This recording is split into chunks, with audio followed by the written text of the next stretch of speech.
Anyone who's seen the movie Forrest Gump knows Bayou La Batre, Alabama for its shrimping industry. But lately, the area is becoming known for a different kind of shellfish growing in the Gulf of Mexico. As Kevin Worthington tells us, more and more coastal property owners are building oyster farms in the shallow waters in front of their homes, and restaurants across the country can't get enough of them. Up until 1927, one of the southernmost points in Alabama was known as Myrtle Point. But after a dispute over an oyster lease turned deadly, locals started calling the area Murder Point. Today, the name remains. But over the past 8 years, the area has become known for producing oysters that some say are worth killing for. Deer go out as far as California. They're up in the Chicago area. They're up to the northeast, up in Maine, as far as Maine to the northeast. Any white tablecloth restaurant that does seafood, there's a chance you're going to find a Murder Point oyster. We sent a bunch of oysters out to Vegas for the Alabama LSU game earlier this year. Just anywhere where you're finding fine dining and people care about what they're eating. Oyster farming's only been around for about 10 years. Before that, people known as tongers would scoop them off natural reefs. But Americans' growing appetite for the bivalves sparked a new industry that's spreading along the Gulf Coast. So basically, there are 3 stages. They're going to be in the hatchery, they're going to be in the nursery, and then they move on to the farm where we were today. So they start off and we spawn adult oysters.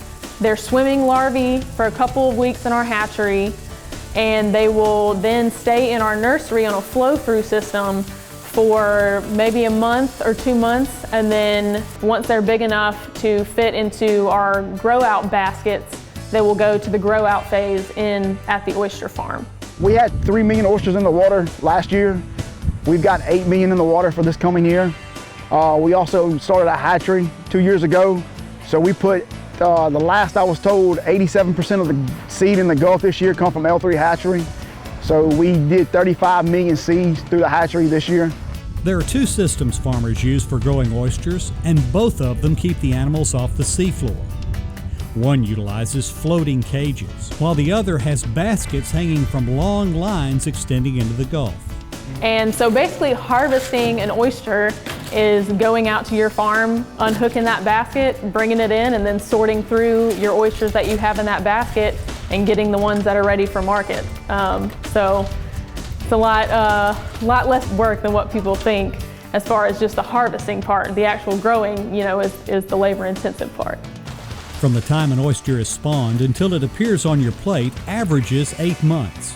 Sometimes it can be done in 6, and other times conditions can cause it to take a year or more. But during that growing season, the oysters are constantly being handled to ensure the best quality for the consumer.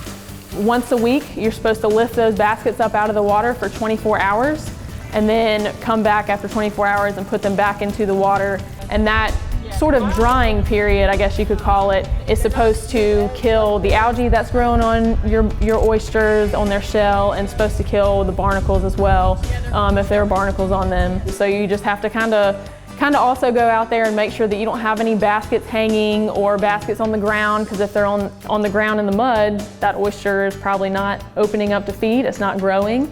Even though it takes a lot of work, the folks at Murder Point say it's really a labor of love. Every time someone enjoys one of their butter love oysters, it makes hot days in the sun and cold days in the water worth the effort.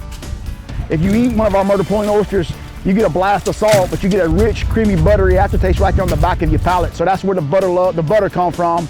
And so we hashtag everything on social media, butter love, and stuff like that. So, it's just the passion that it takes to really do this right. I mean, anybody can grow an oyster, but can you raise one? And that's what we're doing here at Murder Point. We're trying to raise oysters. For Simply Southern, I'm Kevin Worthington.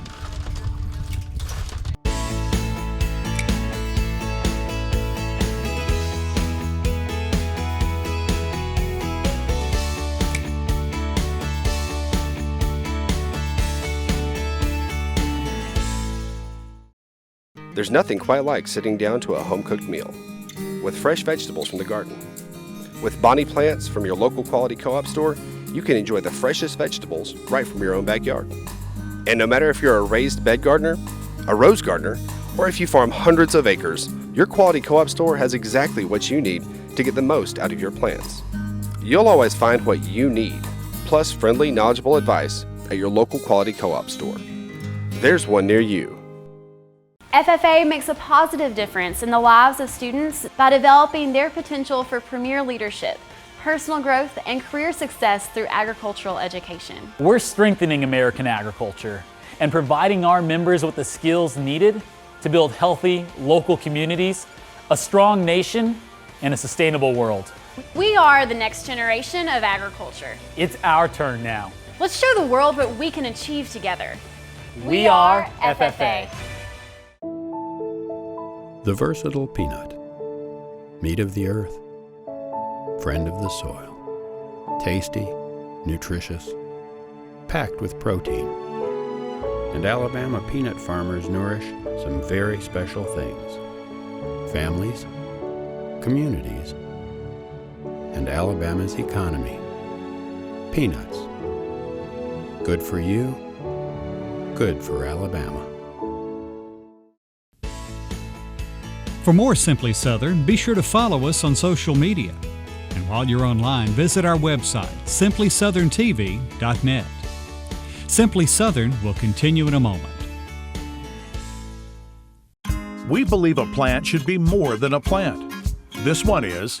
It's all you need for your garden to succeed because it's a Bonnie plant. It represents hundreds of varieties of Bonnie's quality veggies and herbs. But more, it's from generations of Bonnie people who are passionate about sharing their love of gardening with you. Look for this little Bonnie plant and a whole family of plants like it in your garden center. Bonnie plants, so you'll know how to grow.